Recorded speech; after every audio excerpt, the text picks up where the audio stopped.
Today I went to a funeral. It was for a neighbour's brother. It was my first ever Vietnamese funeral. So imagine this, I'm walking down the street after parking the car towards this church, and as I arrive I see all of these people with white bandanas on. Apparently it's a Vietnamese tradition that the immediate family wears these white bandanas. So I'm sitting in this funeral. It was very sad, as they always are, but this thing went for about an hour 45. But during that time, it gave me time to practice just one of the greatest Stoic exercises, which is called memento mori, or memento mori, which basically means to remember that you will die. And there's nothing like a funeral to jolt you into that. And the overwhelming thought that I had during that funeral as I'm sitting next to my wife was one of gratitude. And this is what memento mori is meant to do.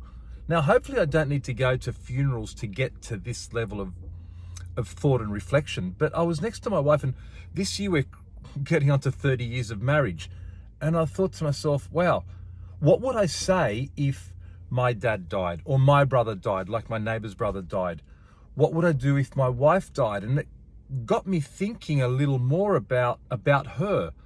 I thought, well, what would I say? And not that I'm here to eulogize about my currently living wife, but I just thought I would get up there and say, here was a woman who gave everything for her family, and her friends, but especially her family, her dad, her brother, me, my kids. She does give everything. And I know it sounds cliche, but guys, and I don't know if I'm being sexist here in a bad way, that I can't say from myself that I have that level of selflessness. I just know that I'm a lot more selfish than she is, or even just a little bit more selfish than she is. So in terms of serving other human beings, which is another Stoic principle, she's way above me on that. Just gives everything. Now, is it genetic? Is it because she's a nice person? Is it because of the way she was brought up? It doesn't matter.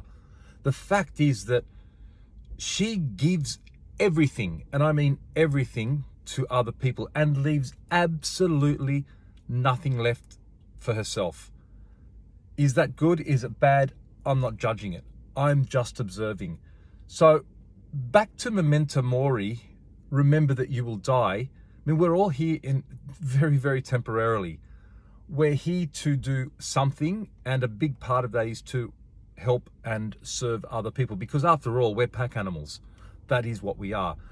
And she epitomizes that. So going to the funeral just gave me that impetus to think about death in a particular way.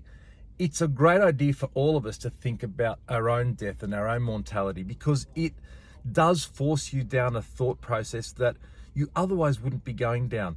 Should you be stressed about the person cutting you off in the car? Should you be stressed about losing that money in whatever deal? Should you be stressed about, oh, you've got the flu, boo-hoo? Should you be stressed that you got a serious illness? Ultimately, you're still alive. You're still here to contribute. So memento mori, keep it in mind. I'm Stephen DiPietro. Thanks for tuning in.